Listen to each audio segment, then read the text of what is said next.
Good morning, good morning. I hope this finds you safe and well and that the weather isn't too annoying. And the good news is it has rained overnight. Why is this good news? Because it's keeping everything nice and damp on the moorland. And actually, a couple of the fires that we could see from our bedroom window in Derbyshire and near Manchester have now actually gone out. The rain has taken them out. So good news all round. And if you're down south and in a warmer area, I hope you're managing with it all. So that's the first thing that we have for you is good news on the weather front. Interesting news this week. I came across something very strange in the Quango world. Now, I know you're not supposed to call them Quangos anymore, but I still think of them as Quangos because it's a great name, quasi-autonomous non-governmental organizations.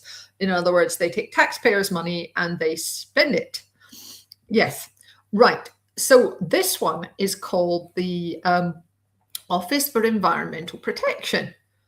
And you know, that's what I'm into. I'm into environmental protection. How come I've never come across it before? And the answer is because it's not to do with industry. And by the way, I'm just putting the link to it below there. It's to do with keeping government bodies and some other public bodies like the water companies honest. It's got enforcement powers, for example. And it can say, hang on, government, you've not met this environmental target, which is a bit silly, really, because the government doesn't really have any direct involvement in the environment. It's people like us in industry who are actually on the front line of preventing pollution, etc. But we are where we are. However, a thought occurs.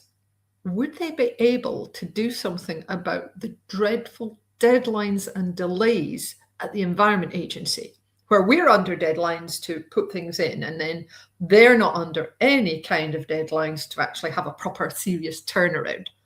Have you noticed something interesting when the EA are attacking those deadlines for permit applications, for example? Yeah, they're choosing the quick wins. They're looking at the small permits for I don't know, sort of the waste industry that are relatively small. It's the quick wins that they're knocking off. Word on the street is that some of the big applications for example, new chemical processes are still taking an awful long time to get through. So it might turn out to be a good Quango, or it might just be yet another waste of taxpayers' money. Time will tell. And they've been going since 2021. So either I have not been paying attention or they have been keeping a low profile. Anyway, that's it for me for the UK. Let us have a think about what's going on in the EU.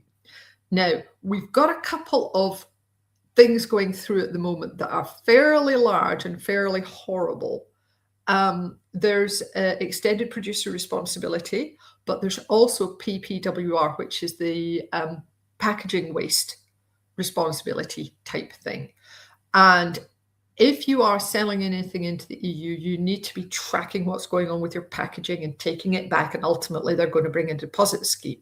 Well, why the hell did they not just bring in a deposit scheme first, which would be the quick way of doing it? Why is there all this bureaucracy around it all? My goodness, what a bureaucracy we have. We've got a really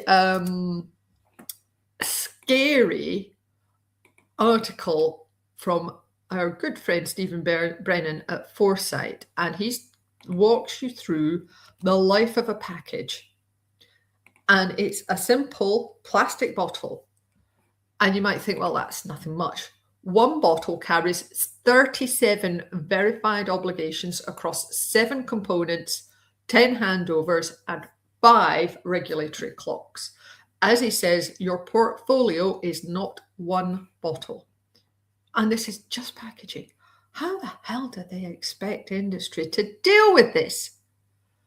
On what planet is tying everybody up in unnecessary red tape actually going to solve anything in the way that being practical and setting up recycling schemes would? Words fail me. Not for the first time with the EU, and I dare say not for the last time. But anyway, that's That's the EU side of things.